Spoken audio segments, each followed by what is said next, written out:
Ayan guys, yung gate bulb namin sumabog kagabi mga 2:30 AM. So, bumaha ang buong bahay. Swerte lang talaga at gising pa yung anak nung mangyari yan. Kung hindi, swimming pool talaga ang labas ng bahay namin. Ang gulat ko nung ginising ako ng anak ko, Mama, bumabaha.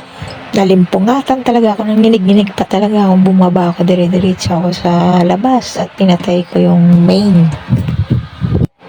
Kaya ito, tatrabahuin ko ngayon ay papalitan ko siya ng gate bulb na bago. Nagpabili na ako sa asawa ko pagkagising ko.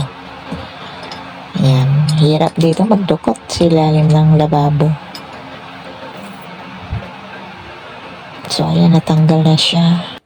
Dito sa bahay namin, pag may masirang mga ganyan, mga basic lang naman yan eh. Kayang-kaya ko naman gawin yan.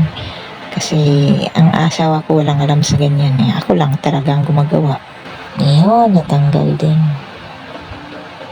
Tapos ito naman ang iikotin ko. Tanggalin. Ito kasi yung naputol na kasi kinalawang na siya.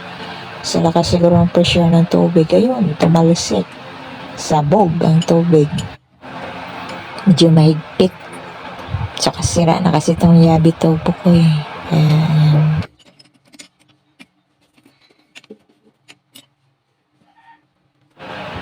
Yun, umikot din sa wakas. Ayan. Ayan, diba?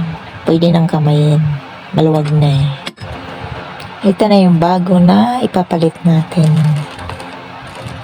Ayan, stainless din siya. Pero matagal din nasira kasi 7 years na kami dito sa bahay namin eh. Ayan, nilagyan ko siya ng tiplo na bago ko siya isalpak para walang leak.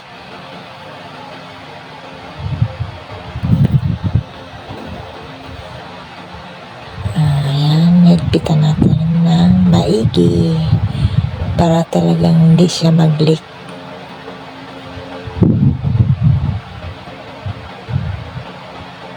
Ayan, midpit na. Tapos, ito naman yung ikakabit natin, yung hose na para sa gripo sa lababo.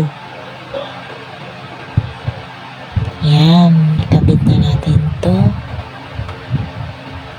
Ayan, ikutin lang din, ganyan. Hanggang sa umigpit. Ayan, okay na. Higpitan pa natin maigi.